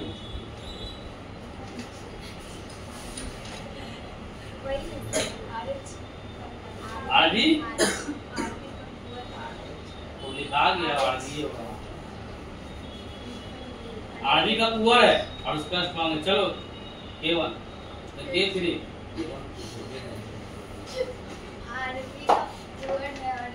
आरबी का शील्डिंग पुअर है और उसका शील्डिंग स्ट्रॉन्ग।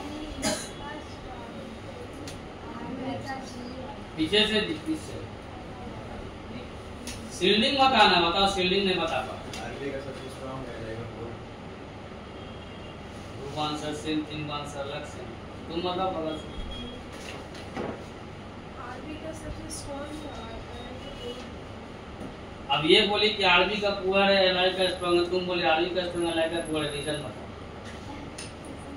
हम कंफ्यूज ना हो गए, दोनों मिलकर बुला ज्यादा प्रोटेक्शन कहाँ है। अभी तक इसको लड़की लड़का सब रखकर तुम्हारा समझा, कभी दिमाग में बात नहीं किया। यहाँ पे जब बनाए थे एक लड़की खाली तो इसको 2 लोग 4 लोग 5 लोग 10 लोग प्रोटेक्शन कर रहे हैं। यहाँ प्रोटेक्शन क्या मिल रहा है, स्ट्रॉन्ग मिल रहा है, यानी ज्यादा प्रोटेक्ट यहाँ पे कर रहा है। यहाँ प्रोटेक्शन करने वाला कौन है, कम है। तो जहाँ प्रोटेक्शन ज्यादा मिलेगा वहाँ उसका शील्डिंग क्या है, शील्डिंग यहाँ ना स्ट्रॉन्ग हो गया। हम ऑर्बिटल की बात नहीं किए हैं, KSPDF की बात नहीं किए हैं, हम बताए यहाँ कितना लोग प्रोटेक्ट कर रहा है इसको, यहाँ कितना लोग प्रोटेक्ट कर रहा है, यहाँ कितना लोग प्रोटेक्ट कर रहा है। यहाँ मान लो 1 2 3 4 घेरा है, यहाँ पे कितना घेरा है, 1 घेरा। तो कौन सा सिक्योरिटी ज्यादा स्ट्रॉन्ग होगा, ये सोचना चाहिए ना। तो इसका मतलब कि ऊपर से नीचे आने पे जेड बढ़ रहा है कि नहीं बढ़ रहा है। देखो तो जेड बढ़ रहा है क्या, जेड मतलब एटॉमिक नंबर, जेड बढ़ रहा है, जेड बढ़ रहा है। तो जब जेड बढ़ रहा है तो सिग्मा भी बढ़ जाएगा। सिग्मा क्या है बेटो, सिग्मा क्या है, शील्डिंग कांस्टेंट, यानी शील्डिंग यहाँ पे ज्यादा हो रहा है तो सिग्मा भी क्या हो जा रहा है, बढ़ जा रहा है। तो इस हिसाब से तुम्हारे हिसाब से बताओ जेड इफेक्टिव क्या होना चाहिए, जेड इफेक्टिव क्या होना चाहिए, बढ़ना चाहिए कि घटना चाहिए तुम्हारे हिसाब से। जेड इफेक्टिव घटना चाहिए, यानी कि अट्रैक्शन क्या होने लगेगा, है ना। लेकिन जब देखा गया कि केवल जेड इफेक्टिव जब इसको देखा गया अप्रोक्स लगभग होता है घटता लेकिन ज्यादा नहीं घटता थोड़ा बहुत, उसको अप्रोक्स क्या देखा गया ये कांस्टेंट रहा। ये क्या रहा कांस्टेंट। ये बहुत बड़ा कंक्लूजन निकल गया। आपके अनुसार आपको पता है कि जब शिल्डिंग बढ़ते चला जा रहा है इसका अट्रैक्शन कम होते चला जा रहा है, यहाँ अट्रैक्शन क्या हो जाएगा ज्यादा, यहाँ ये इसका जेड इफेक्टिव क्या हो जाएगा कम, यहाँ जेड इफेक्टिव क्या हो जाएगा ज्यादा, तो अट्रैक्शन यहाँ पे क्या हो जाएगा ज्यादा होना चाहिए, यहाँ अट्रैक्शन क्या होना चाहिए कम। तो आप बोले कि नहीं यहाँ पे जाने से क्या होना चाहिए डिक्रीज होना चाहिए। डिक्रीज देखा गया लेकिन डिक्रीज उतना नहीं था जितना डिक्रीज होना चाहिए। तो लगभग देखा गया कि Z effective down the group क्या मिलता है कांस्टेंट मिलता है। क्या मिलता है अब केवल कहा तो केवल याद रखोगे एस और कहां पे पी ब्लॉक, एस और डी ब्लॉक, एस और डी। इसको दिखाएंगे जेड इफेक्टिव निकाल करके, तो पहले इसको नोट कीजिए तब जेड इफेक्टिव निकाल।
लिखो तो पॉइंट बना करके as we move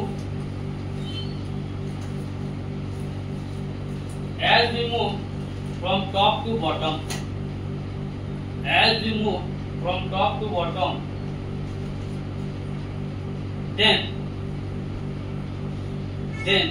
new cell is added.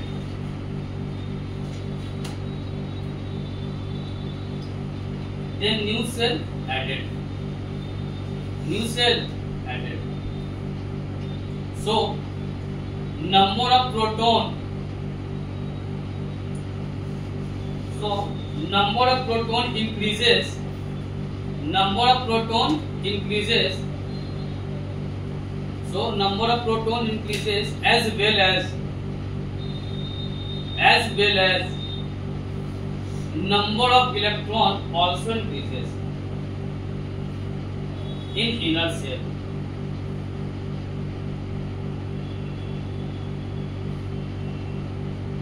In inner cell.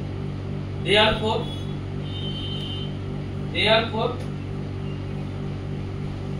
Z effective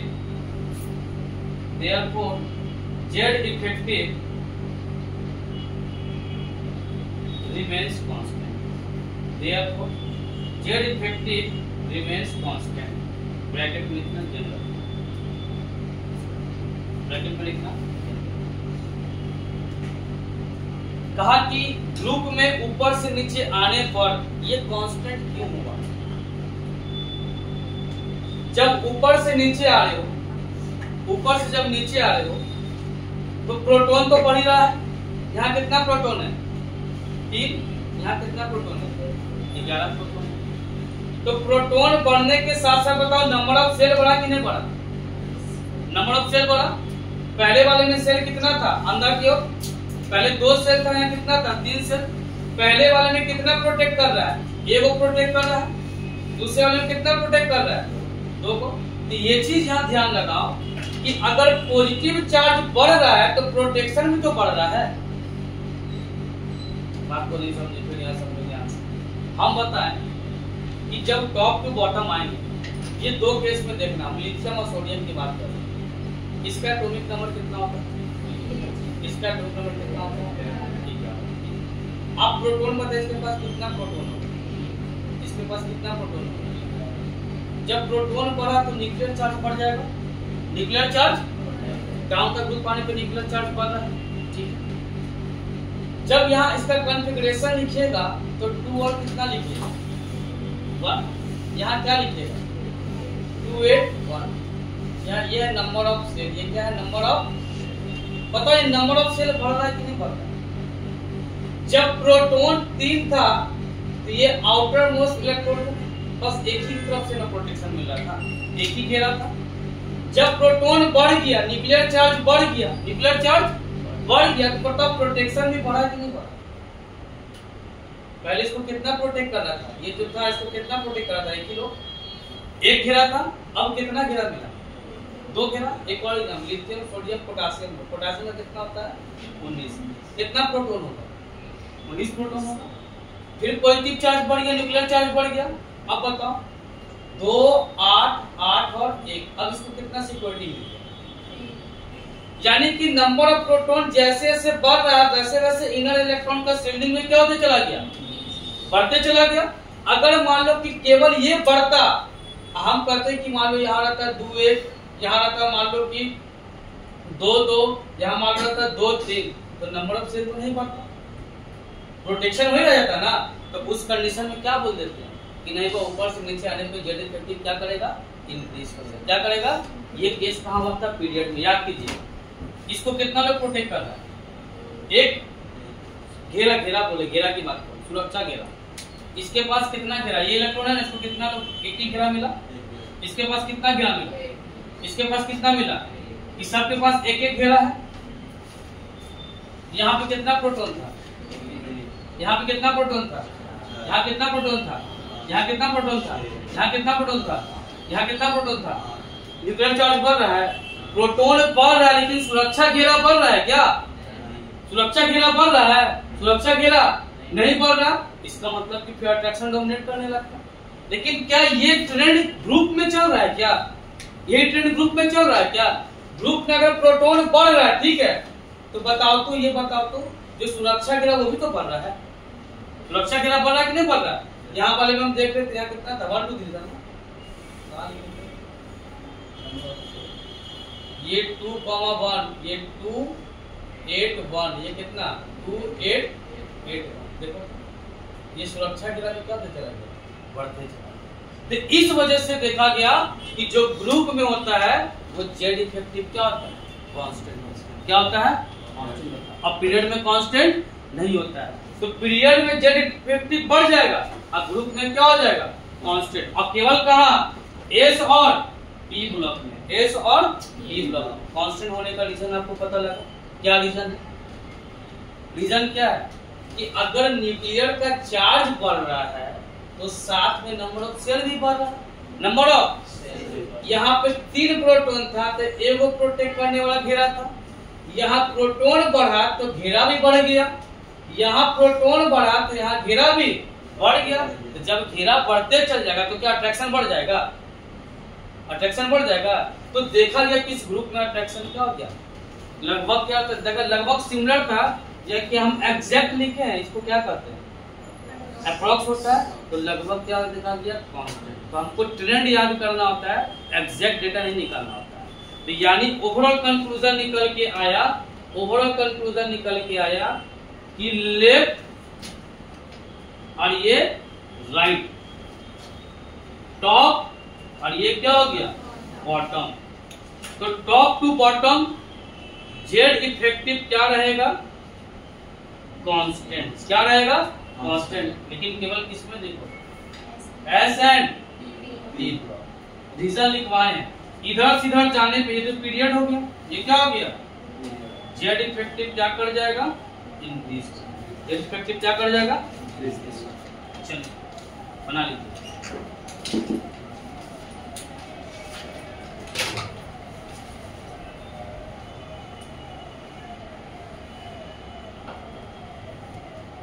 ये पूरे थ्योरी को कल पढ़ गया।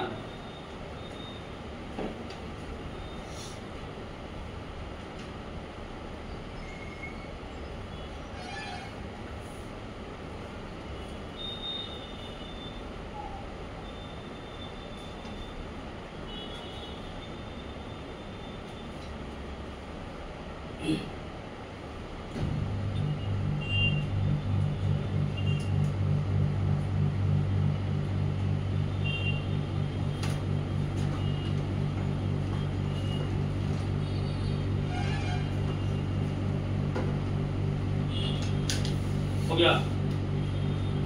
एक एक्सेप्शन आया, वो एल्युमिनियम और गैलीलियम के बीच। ये एक्सेप्शन से क्वेश्चन किया जाता है। अब देखो एक्सेप्शन कहाँ है। आप तो समझ गए, जैसे कहने का सेंस क्या था अभी हम आपको बताएं।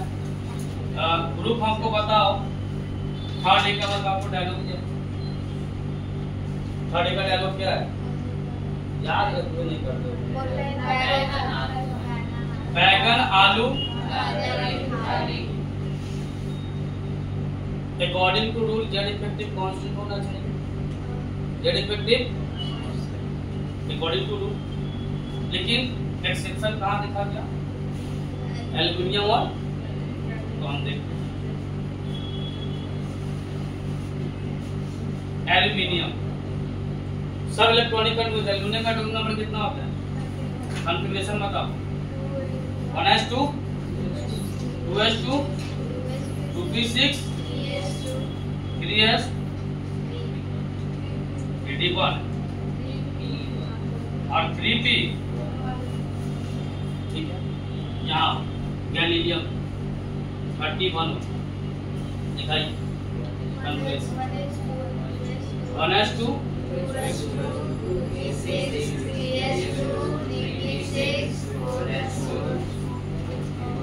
4s2 3d और फिर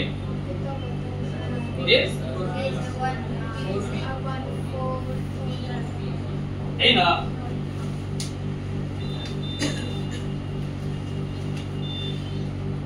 कैसा सीलिंग? कैसा सीलिंग? पुअर सीलिंग है क्या? ये पुअर सीलिंग है? ये पुअर सीलिंग? ये सीलिंग क्या है? ये पुअर। जब सीलिंग पुअर होगा तो अट्रैक्शन ज्यादा हो जाएगा। जब सीलिंग पुअर होगा तो अट्रैक्शन क्या हो जाएगा? तो यहाँ पे हम बताए थे ना कि SPDF में सबसे घटिया सीलिंग प्रोटेक्शन किसका होता है? सबसे घटिया F, उससे घटिया स्ट्रॉन्ग किसका? वेरी स्ट्रॉन्ग होता है। ये स्ट्रॉन्ग और एस क्या हो जाएगा? तो यहाँ डी इसको प्रोटेक्ट कर रहा था ना, तो डी का सीलिंग क्या था? पुअर था। इस वजह से इसका जेड इफेक्टिव ज्यादा हो जाएगा। किससे? एक्सेप्शन में लगाइए, इसके बारे में ये ला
लिख लो स्टेटमेंट में, GA has more Z effective than AF।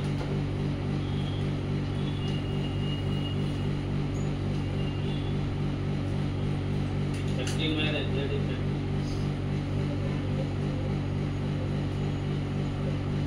then AF due to कारण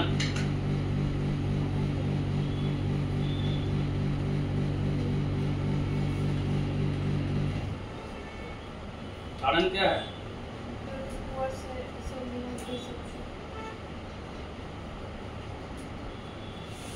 due to poor ceiling. Due to, एक बार थोड़ा सा रिकॉल कर लेते हैं फिर छोड़ेंगे।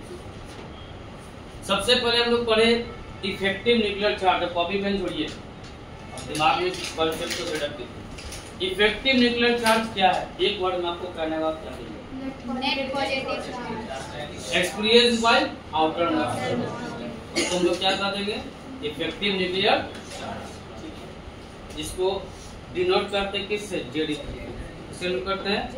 जेड इफेक्टिव निकालने के लिए बताया formula Z minus sigma. Z क्या बताता है? फुल्ली न्यूक्लियर, और सिग्मा क्या है? स्क्रीनिंग। ठीक है, ये बात आप समझ। फिर इसमें से एक निकल के है शील्डिंग इफेक्ट क्या होता है? स्क्रीनिंग इफेक्ट क्या होता है बताइए? स्क्रीनिंग इफेक्ट क्या होता है? इतना समझाएं तो अपने दिमाग से बोल सकते ना। हाँ, स्क्रीनिंग इफेक्ट क्या होता है? शील्डिंग इफेक्ट क्या होता है बताओ, अपने हिसाब से बता सकते।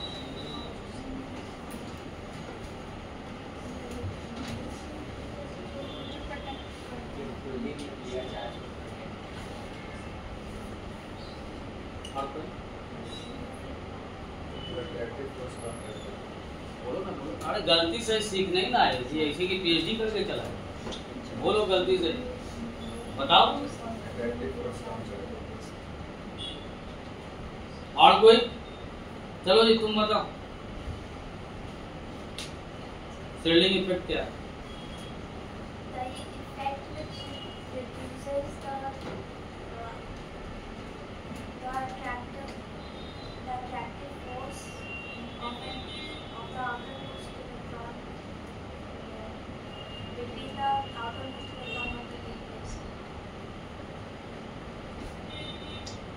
बताओ।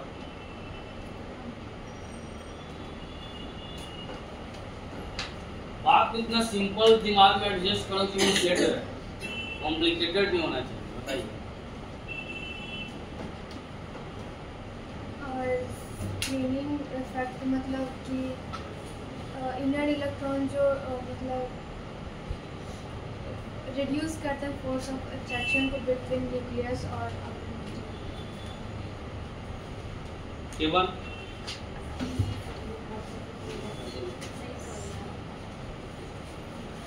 K2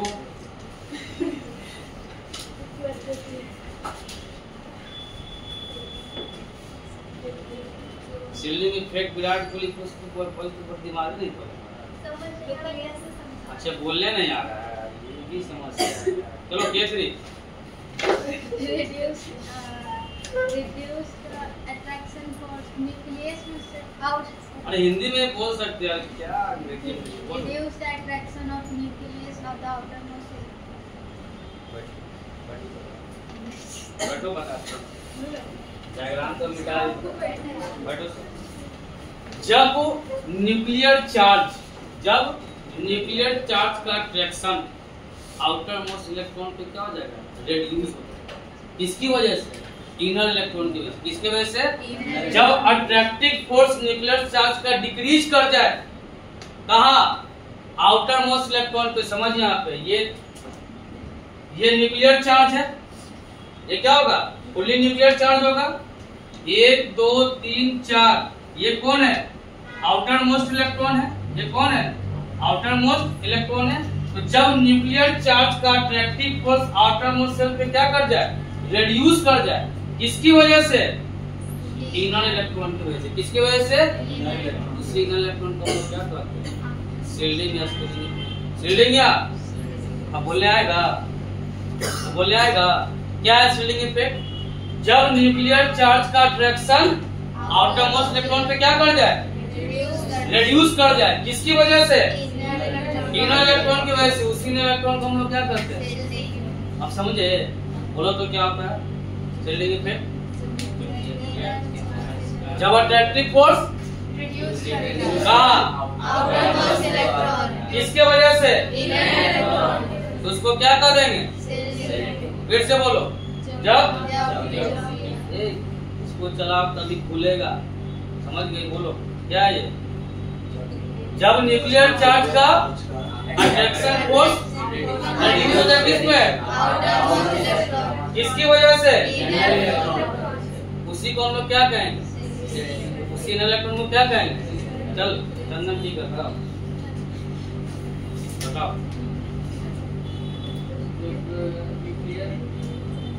अब हिंदी में बोले हैं, बंगलों में नहीं बोले हैं। मातृभाषा हिंदी है ना, है? बताओ।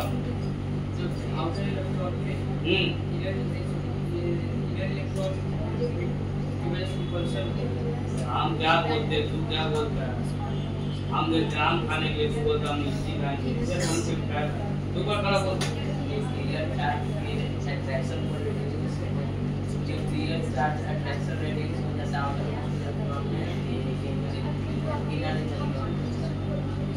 सेवन।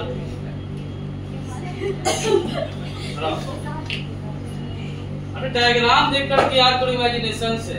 जब न्यूक्लियर चार्ज का अट्रैक्टिव फोर्स कम हो जाए किस पे? किसकी वजह से? उसी इलेक्ट्रॉन को क्या करते हैं? Shielding effect. इतना सिंपल चीज नहीं याद होता है जी।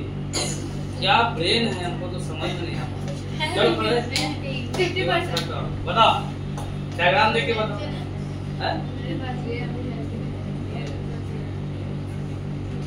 बोलो बोलो जल्दी, तेजी में।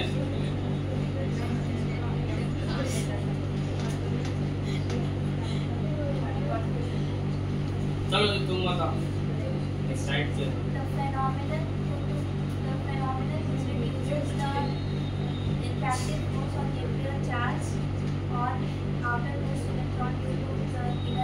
हाँ, यानी आउटर मोस्ट इलेक्ट्रॉन पे न्यूक्लियर चार्ज का अट्रैक्शन कम हो जाए किसकी वजह से? उसी इलेक्ट्रॉन को क्या कहेंगे? 4-5 बार पढ़ना पड़ेगा। तो हम बताए थे तो शील्डिंग इफेक्ट समझ गए। फिर बताए थे कि जो शील्डिंग होता है 4 ऑर्बिटल में सबसे पुअर शील्डिंग किसका होता है? उससे कम यानी एस और पी का शील्डिंग अच्छा है, डी और एफ का शील्डिंग सबसे पुअर कौन? उससे कम डी का। फिर हम लोग आगे चल के देखे थे जेड इफेक्टिव का वेरिएशन। जेड इफेक्टिव का तो बताओ, along the period Z effective क्या करता है? Along the period Z effective क्या करता है? इंक्रीज। क्या करता है? इंक्रीज। क्यों इंक्रीज करता है? Along the period Z effective increase क्यों करता है? क्योंकि न्यूक्लियर चार्ज बढ़ता है। न्यूक्लियर चार्ज बढ़ता है लेकिन नंबर ऑफ सेल रिमेन रहता है। नंबर ऑफ सेल बढ़ा था क्या? देखो तो नंबर ऑफ सेल दुना है, लेकिन न्यूक्लियर चार्ज क्या हो रहा है? अगर न्यूक्लियर चार्ज भी बढ़े और नंबर ऑफ सेल भी बढ़े तो आप कह दीजिएगा कांस्टेंट। क्या कह दीजिएगा? अगर नंबर ऑफ सेल कांस्टेंट है, न्यूक्लियर चार्ज बढ़ रहा है, तब वहाँ पे क्या करने लगेगा? इंक्रीज करने लगेगा। क्या करने लगेगा? यानी कि along the period Z effective increase करता है और down the group Z effective constant रहता है। तो पूछेगा कांस्टेंट क्यों रहता है? क्योंकि प्रोटॉन भी बढ़ता है साथ साथ नंबर ऑफ सेल भी। यहाँ पे प्रोटॉन तो बढ़ता है लेकिन सेल क्या रहता है? कांस्टेंट रहता है। इसलिए along the period Z effective बढ़ जाता है और down the group Z effective constant रहता है। आज समझ में आ गया? अगले क्लास में सारा बात हम पूछेंगे।